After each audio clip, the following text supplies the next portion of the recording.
Atos 27.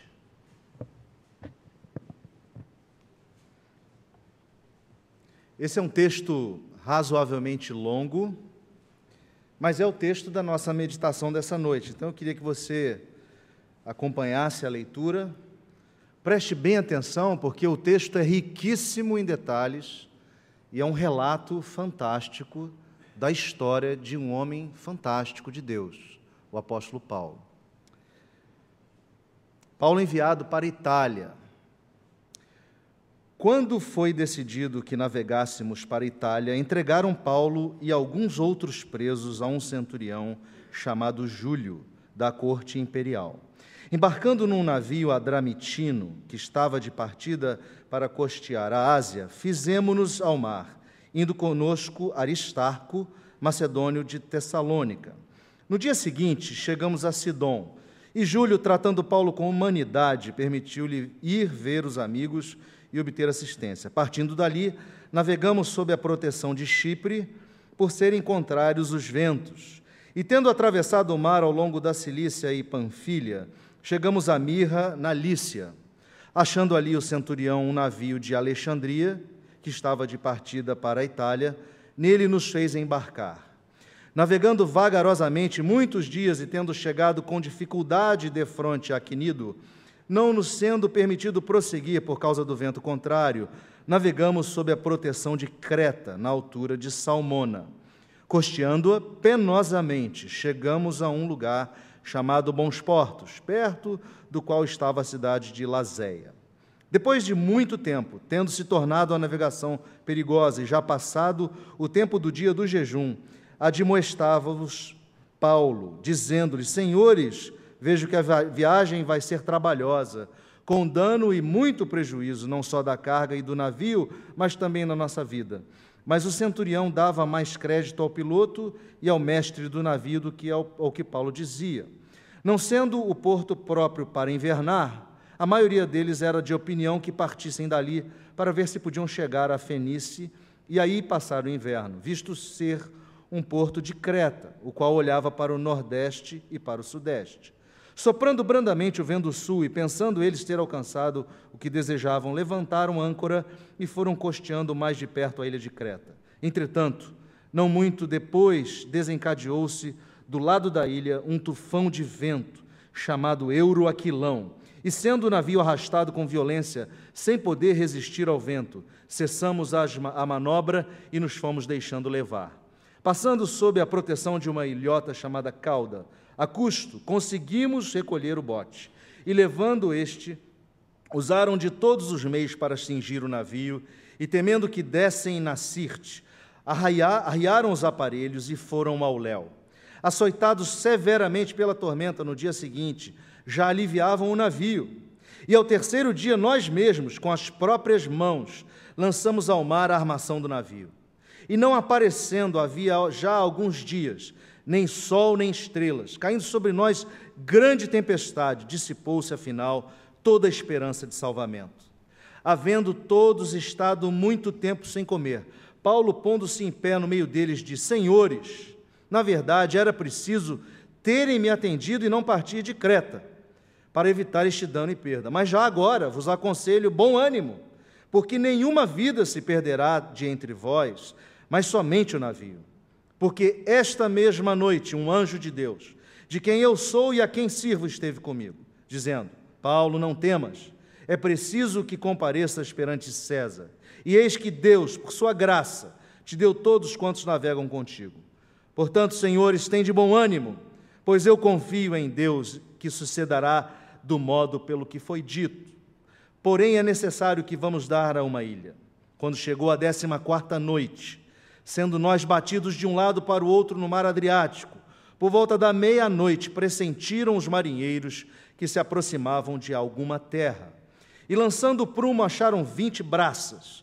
Passando um pouco mais adiante, tornando a lançar um prumo, acharam 15 braças. E receosos de que fôssemos atirados contra lugares rochosos, lançaram da popa 4 âncoras e oravam para que se rompesse o dia. Procurando os marinheiros fugir do navio e tendo arriado o bote no mar, a pretexto de que estavam para largar âncoras da proa, disse Paulo ao centurião e aos soldados: se estes não permanecerem a bordo, vós não podereis salvar-vos. Então os soldados cortaram os cabos do bote e o deixaram afastar-se. Enquanto amanhecia, Paulo rogava a todos que se alimentassem, dizendo: hoje é o 14º dia em que, esperando, estáis sem comer, nada tendo provado. Eu vos rogo que comais alguma coisa, porque disto depende a vossa segurança, pois nenhum de vós perderá, nem mesmo um fio de cabelo. Tendo dito isso, tomando um pão, deu graças a Deus, na presença de todos, e depois de o partir, começou a comer. Todos cobraram ânimo e se puseram também a comer. Estávamos no navio 266 pessoas ao todo. Refeitos com a comida, aliviaram o navio, lançando o trigo ao mar. Quando amanheceu, não reconheceram a terra, mas avistaram uma enseada, onde havia praia. Então consultaram entre si se não podiam encalhar o navio ali. Levantando as âncoras, deixaram-no ir ao mar, largando também as amarras do leme, e alcançando a vela de proa do vento, dirigiram-se para a praia. Dando, porém, num lugar onde duas correntes se encontravam, encalharam ali o navio. A proa encravou-se e ficou imóvel, mas a popa se abria pela violência do mar. O parecer dos soldados era que matassem os presos, para que nenhum deles nadando fugisse. Mas o centurião, querendo salvar a Paulo, impediu-os de o fazer e ordenou que os que soubessem nadar fossem os primeiros a lançar-se ao mar e alcançar a terra. Quanto aos demais, que se salvassem, um em tábuas e outros em destroços do navio. E foi assim que todos se salvaram em terra. Vamos orar? Nosso Deus, a Tua palavra é tremenda e ela faz o nosso coração tremer diante do Teu poder. Ó Deus, nós somos filhos Teus e aqui estamos para recebermos do Senhor o alimento, a instrução para as nossas vidas. Ó Deus, tenha compaixão e misericórdia de nós e toma cativo os nossos pensamentos a Cristo, de modo que, Senhor, aprendamos hoje a lidar com questões da vida e elas possam, e esse aprendizado possa nos ajudar, Senhor, dia após dia, a nos aproximarmos mais de Ti. Nós oramos pedindo a Tua ajuda, por intermédio de Jesus Cristo e instrumentalidade do Teu Espírito Santo em nós. Fala conosco, nós te pedimos em nome de Cristo Jesus. Amém. Irmãos, nós estamos finalizando o mês onde falamos de um planejamento seguro. E é impossível nós falarmos de planejamento ou projetos sem considerarmos a possibilidade de algo que nenhum de nós gosta de falar e tratar: o fracasso. E eu queria então, nessa noite, falar a respeito dessa palavra e falar a respeito de atitudes que devemos ter diante da iminência do fracasso e diante do próprio fracasso. É inevitável nós termos em memória, cada um de nós, duvido que nenhum não tenha, uma história de fracasso. Você fez planos, você sonhou, você planejou, projetou e não deu certo, fracassou. Há vários exemplos, né? Os jovens às vezes planejam um namoro, não dá certo o namoro. Às vezes alguém planeja um casamento, não dá certo o casamento. Planeja um caminho profissional, ou planeja, quem sabe, adquirir algum bem, ou planeja uma viagem, ou planeja montar uma empresa, e essas coisas, elas não acontecem. E invariavelmente, pela nossa dificuldade de lidar com isso, a gente acaba estabelecendo certas culpas, dizendo: a culpa é de fulano, ou a culpa é minha, ou a culpa é de Deus, né? Ou a culpa é porque eu não pensei correto, eu devia ter agido diferente, lá atrás eu não agi, eu sou realmente um tolo. E a gente entra nesse processo de lidar com o fracasso, que é muito complicado, é muito complexo. Eu trago aqui um exemplo de um homem, um norte-americano, que teve uma vida e um exemplo tremendo diante do fracasso. Esse homem viveu no século XIX, ele nasceu em 1857, no estado da Pensilvânia, e ele era de uma família luterana menonita, ou seja, de origem cristã. E ele foi criado na fazenda, foi criado ali com o gado, com aquela realidade da América rural ainda, naquela região. E ele tinha um sonho, ele queria trabalhar na gráfica de um jornal que fazia uma publicação bilíngue em inglês e alemão na região da Pensilvânia. Uma região, inclusive, onde havia até um dialeto holandês falado, misturado entre inglês e holandês. E esse menino de 14 anos, então, apenas com o quarto ano, com a quarta série do ensino fundamental, foi trabalhar no jornal, foi trabalhar nessa gráfica, mas, infelizmente, não durou muito. Porque ele, ao longo do trabalho, ele cometeu um erro grave lá na gráfica e foi demitido por aquilo. Essa demissão, esse fracasso do sonho dele, levou ele a uma outra etapa, porque ele tinha uma tia que queria que ele se tornasse um confeiteiro.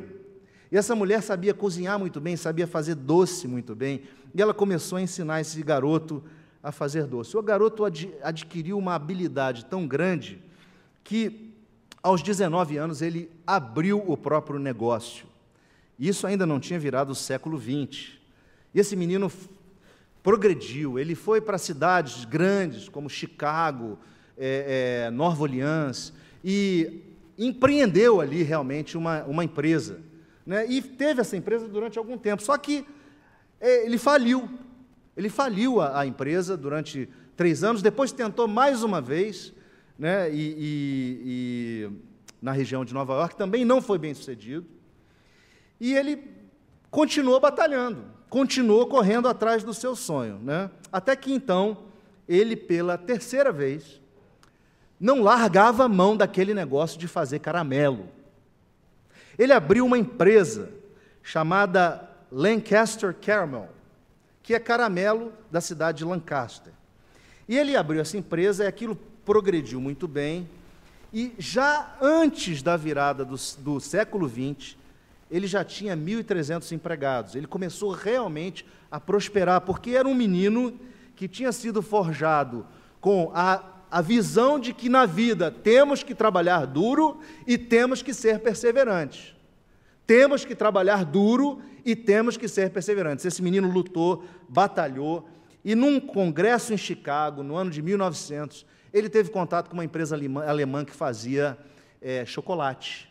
E ele achou aquele negócio fantástico, voltou para a cidade dele, vendeu a empresa, a Lancaster Caramel, por $1 milhão, comprou uma fazenda, comprou gado e começou a produzir leite. E aí esse homem, em 1900, produziu as primeiras barras de chocolate. Quem é esse homem? Esse homem chama-se Milton Snavely Hershey. Milton Snavely Hershey, um homem que perseverou e conseguiu se tornar uma celebridade, porque ele, por ser empreendedor, ele tornou-se um dos maiores empreendedores dos Estados Unidos. Um homem que, infelizmente, não teve filhos e dedicou a vida à filantropia. Ele criou uma cidade chamada... Ele mudou o nome de uma cidade que é perto lá na região da Pensilvânia. Ele mudou o nome da cidade para Hershey's, que era o nome dele. E ele fundou a fábrica nessa cidade. Ele criou a cidade, criou centro de esporte, ginásio, teatro, hospitais. Ele fundou a cidade inteira. E ele gerou um grande impacto na sociedade por causa de 3 fracassos. Aquele homem foi perseverante. E o moto dele era trabalho duro e perseverança. A gente está diante de um texto, irmãos, que conta a história de um homem também perseverante, o apóstolo Paulo, que teve uma história belíssima. E esse, em particular, relato de Atos, escrito por Lucas, o evangelista, nos traz uma riqueza de detalhes enorme.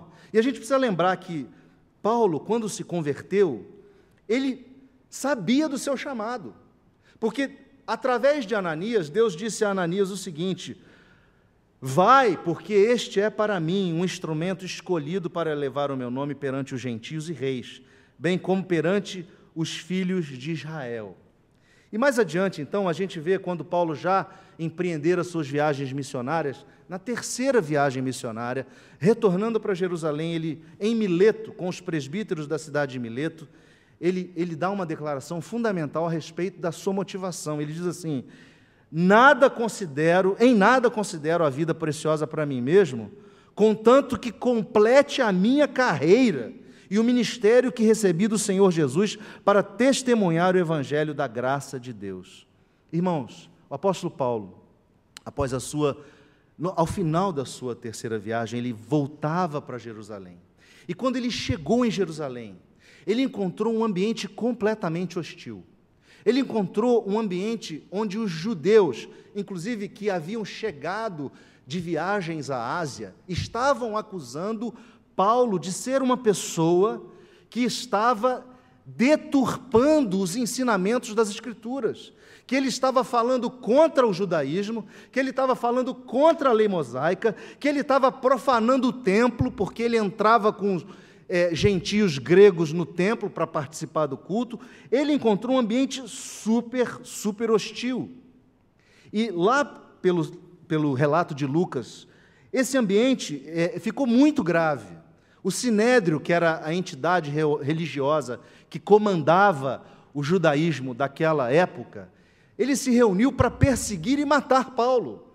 Inclusive fez algumas tramas para encontrar e dar um jeito de acabar com a vida de Paulo.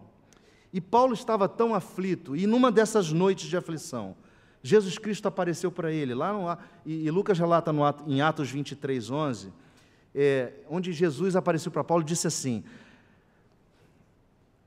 coragem, pois do modo por que deste testemunho a meu respeito em Jerusalém, assim importa que também o faças em Roma. Paulo era cidadão romano, e como cidadão romano, diante daquela perseguição, ele foi encaminhado para as autoridades romanas ali. Havia um comandante que comandava o exército romano naquela região, chamado Cláudio Lísias, e esse camarada ficou sabendo da questão de Paulo. Ele prendeu Paulo numa casa do rei Herodes, que o rei Herodes construiu lá na região próxima da Cesareia, para proteger Paulo de ser assassinado. Levou Paulo à presença do governador Félix e de sua esposa Drusila, e Paulo teve a oportunidade de testemunhar tanto para esse comandante Cláudio Lísias, quanto para Félix e Drusila. E Félix, então, também, querendo protegê-lo, guardou 2 anos preso numa prisão domiciliar, nessa casa de Herodes, aguardando o que fazer e aguardando também a chegada de um novo governador, que foi Festo. E aí foi então, quando Festo chega e assume o governo, e Paulo é chamado à presença de Festo, e Paulo se defende, conta da sua experiência de fé, fala quem Cristo é, o que Cristo fez por ele. Festo fica perplexo e fala: mas não há nada nesse homem que justifique matá-lo ou prendê-lo. Esse homem não tem culpa. E ele chama o rei Agripa, né, que era o rei daquela região, naquela ocasião, e fala: esse homem, ouça só esse homem. E o rei Agripa ouviu e chegou à mesma conclusão. Então não havia nada que desabonasse Paulo, assim, no sentido dele ser julgado, no sentido de ser levado para o cárcere e mesmo ser aplicado nele a pena capital. E Paulo, ao longo de todo esse processo, apelou para César. Falou: eu não quero ser julgado aqui, eu apelo para César. Irmãos, apelar para César significa ir para Roma. Aqueles caras estavam encrencados agora, porque eles tinham que mandar Paulo para Roma. E eles mesmos falaram: não, se ele não tivesse apelado para César, estava tudo resolvido, porque ele não tem culpa nenhuma. Paulo apelou para César, e para César foi. E aí, esse relato que nós temos é o relato dessa viagem. A sua viagem onde ele encontraria finalmente Roma e encontraria finalmente César. Mas foi uma viagem muito complicada, muito cheia de percalços, irmãos.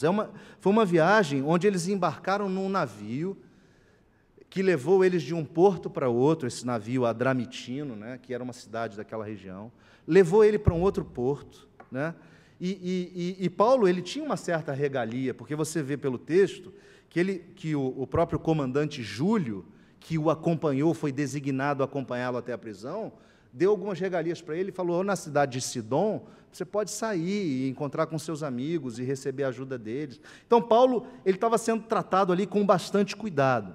Pois bem, quando eles chegam em Mirra, que é uma cidade ao sul da Ásia Menor, né, eu devia ter procurado aqui o mapa para facilitar, mas fica ali na parte inferior da Turquia. O comandante, então, decide embarcar num navio de trigo. Esse navio vinha da Alexandria, era comum a rota. Alexandria, norte da África, vinha com trigo, distribuía pela Grécia e levava até a Itália. E foi neste navio que eles embarcaram. E eles experimentaram, então, uma época muito complexa, porque era uma época do ano inadequado, foi quase outubro, meados de outubro, diz o relato, na época do dia do jejum, o inverno chegando na Europa. Aquela região, novembro até fevereiro, é proibido navegar, porque fica inviável por conta dos ventos. E eles insistiram naquilo, eles insistiram na viagem. E Paulo sabia e falou, olha, é melhor a gente não ir, é melhor a gente não viajar, porque não vai dar muito certo. Então, eles exortou a não ir, não vamos nessa, né? E eles, então, encararam a situação. E eu queria, então, voltar ao texto de Atos 27, nos versos que antecedem ao tema da nossa meditação aqui. Verso 18 diz assim, açoitados severamente pela tormenta no dia seguinte, já aliviavam o navio. E ao terceiro dia, nós mesmos, com as próprias mãos, lançamos ao mar a armação do navio, e não aparecendo, havia já alguns dias, nem sol nem estrelas, caindo sobre nós grande tempestade, dissipou-se afinal toda a esperança de salvamento. Havendo todos estado muito tempo sem comer, Paulo, pondo-se de pé, no meio deles, disse, senhores, na verdade era preciso terem me atendido e não partir para Creta, para evitar esse dano e essa perda. Irmãos, nós estamos no momento mais alto da história, é o clímax da história. A crise instaurada, a iminência do fracasso deste projeto chamado Viagem à Itália. Paulo está diante de uma situação crítica. E é exatamente aqui que eu queria extrair os ensinamentos para a nossa vida nessa noite, a partir da atitude de Paulo. E a primeira coisa que eu queria dizer a vocês é que Paulo reagiu diante da situação. Portanto, nós precisamos reagir diante da iminência do fracasso. Veja o verso 22. Mas já agora vos aconselho bom ânimo, porque nenhuma vida se perderá entre vós, mas somente o navio. Essa palavra aconselho, no original, traz a ideia de uma exortação. Paulo exortou, gente, bom ânimo, gente, recuperem as suas forças, a viagem não acabou ainda. Paulo reagiu diante da situação crítica, já não havia mais esperança. Vocês se lembram o que Jesus nos disse a respeito das aflições da vida? Lá em João 33, que no mundo nós teríamos aflições, mas que nós deveríamos ter bom ânimo, porque Ele havia vencido o mundo. Irmãos, quantas vezes você e eu estamos diante de situações com o fracasso batendo na nossa porta, e a gente simplesmente se cala, a gente simplesmente se acovarda. Nós não podemos, diante das circunstâncias, nos curvar assim, de forma tão passiva. Veja que Paulo era prisioneiro. Paulo era prisioneiro. E ele olhou a situação, ele não tinha direito quase de falar ali, mas ele olha a situação, ele percebe a iminência do fracasso e ele assume uma postura de liderança emocional e espiritual. Ele não fica olhando a circunstância, vamos todos morrer, vamos sentar aqui, vamos deixar as ondas tragarem o navio e acabou. Não! Ele olhou para aquelas pessoas e falou, tenham bom ânimo, animem-se, recuperem suas forças, respirem fundo, olhem ao redor. Nós não podemos nos acomodar diante das circunstâncias da iminência de um fracasso. Irmãos, muitas pessoas confundem providência com fatalismo. Deus nos capacitou a reagir, a agir diante das circunstâncias de fracasso. Nós não somos chamados a sentar no chão do navio, começar a chorar e começar a lamentar e dizer: Deus me abandonou, Deus se esqueceu de mim, Deus se esqueceu das minhas promessas, eu vou morrer aqui mesmo. Não é isso que Deus nos chamou. Deus nos chamou para reagir. Nós precisamos de uma atitude igual a de Milton Hershey. Nós precisamos ser perseverantes, persistentes, incansáveis diante da iminência do fracasso. O camarada fracassou 3 vezes e ele continuou perseverante, persistente e incansável. Deus não chamou a uma atitude de timidez e de se encaramujar, de se fechar, de se enclausurar. Deus nos chamou para termos atitude, e atitude de reação. Portanto, reaja diante da iminência do fracasso. Reaja diante da iminência do fracasso. Mas a atitude de Paulo também foi uma outra. Veja o verso 23. Porque esta mesma noite um anjo de Deus, de quem eu sou e a quem eu sirvo, esteve comigo. Irmãos, Paulo sabia quem estava com ele no barco.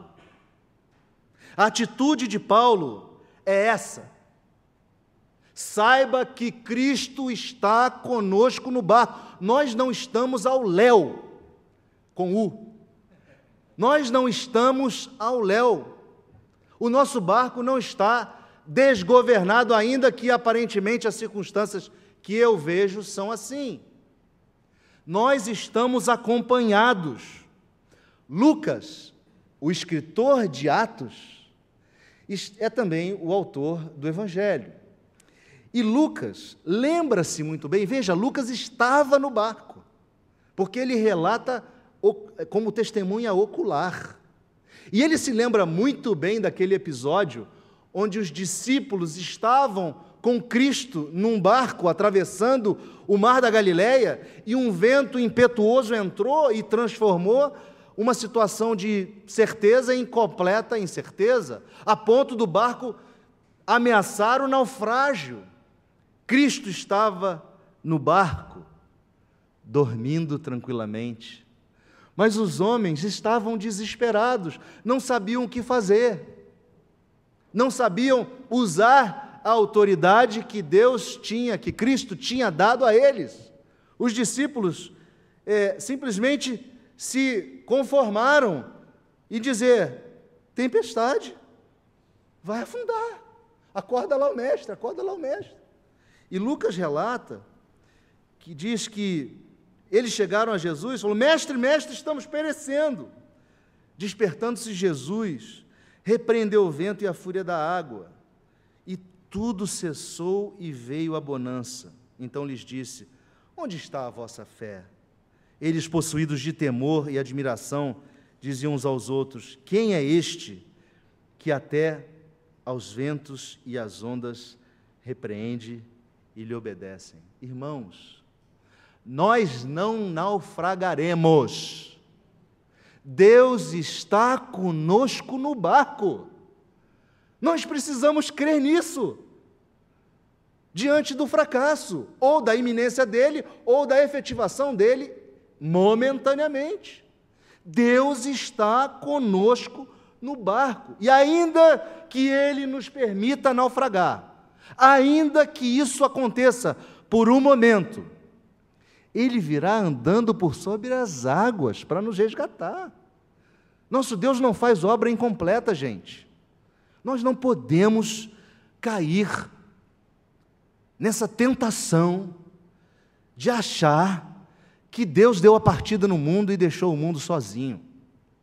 Deus reina e governa soberanamente todos os eventos.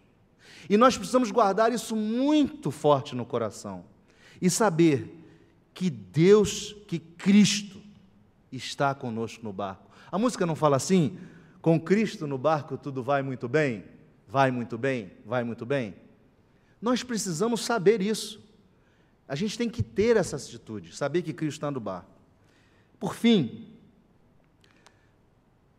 verso 24, dizendo Paulo, não temas,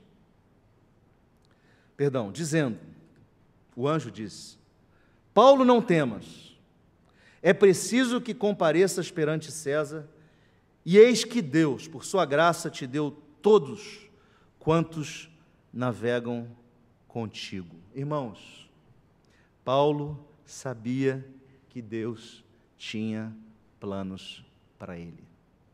Paulo sabia que era necessário comparecer perante César. Portanto, Paulo teve a atitude de saber que as contingências da vida servem a um propósito maior. Meu irmão, minha irmã, diante do fracasso, da iminência do fracasso, seja o que for, qual for a circunstância, nós precisamos saber que essas contingências da vida servem a um propósito maior. Deus tem um plano individual para cada um de nós. Ele não tem um plano genérico. Ele tem um plano individual. Ele conhece você pelo nome.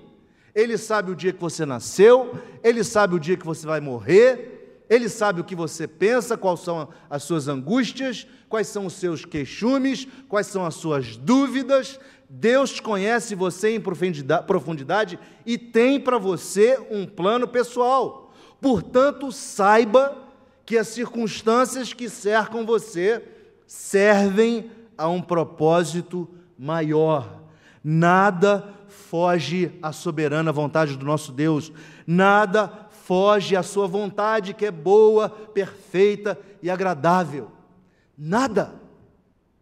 Diante do fracasso, tenha a atitude de saber que as circunstâncias colaboram para um propósito maior. Não é assim que Paulo nos ensinou, escrevendo aos Romanos? Diante da morte, diante de tantas situações, ele fala, todas as coisas cooperam em conjunto para o bem daqueles que amam a Deus. Irmãos, todas as coisas, Paulo estava querendo dizer, principalmente a morte por martírio. Todas as circunstâncias cooperam para o bem daqueles que amam a Deus. Milton Hershey tornou-se uma pessoa muito importante na história dos Estados Unidos, um empreendedor que é celebrado ainda hoje, uma pessoa que foi um dos maiores filântropos americanos. Ele construiu um legado para crianças carentes. Por quê? Porque ele não aceitou a circunstância que estava sobre ele. Ele viu além, ele foi além. Então, meu irmão, minha irmã, essa é a palavra para hoje à noite. Nós precisamos ter uma postura diante da iminência do fracasso e do fracasso. E essa postura passa por reação. Não tenha sangue de barata. Reaja. Reaja. Não aceite a situação. Tome posição. Tome posição. Saiba quem Deus é e o que Ele tem preparado para você. A atitude de Paulo sabia quem Deus era. Ele agia assim porque sabia quem Deus era e o que Deus tinha preparado para ele. Mas não só reaja, saiba que Deus está no barco com você. Você não está remando sozinho. Deus está no barco com você. E saiba mais, ainda que esse barco venha atravessar ondas, venha entrar água, venha afundar, e você venha ficar com a boiazinha no meio do mar, sem visão de terra, Deus vai resgatar você. E isso vai servir para um propósito maior. Que Deus nos abençoe e nos ajude a termos atitude, irmãos, porque o que falta hoje nas nossas vidas, muitas vezes, é atitude. Deus quer que sejamos pessoas de atitude. Que Ele nos ajude, que Ele nos abençoe. Nós vamos curvar a cabeça, vamos orar e vamos pedir a Ele que ministre essa palavra no nosso coração essa noite. Senhor nosso Deus, a Ti toda a honra e toda a glória e todo o louvor. Aqui estamos diante da Tua palavra, diante dos Teus ensinamentos, e nós dependemos de Ti, Pai. queremos te pedir que tu possas falar conosco profundamente através dessas palavras e guardá-las em nossos corações. Que tu auxilies aqueles que estão aqui passando por situações de fracasso ou iminência do fracasso, que tu possas, Senhor, reverter a situação ou mesmo dar força adicional para esse irmão ou irmã atravessar, Senhor, esse momento, vencer esse momento e chegar do outro lado confiante de que tu estás no barco e de que todas as coisas cooperam para o bem daqueles que te amam. Nós dependemos disso, Senhor, para viver de forma equilibrada, de forma emocionalmente saudável. Nós precisamos dessas verdades entranhadas em nossa alma, em nosso coração. E nós queremos te pedir que tu apliques ela em nossas vidas, pois nós oramos em nome de Jesus Cristo, o nosso Senhor e o nosso Salvador.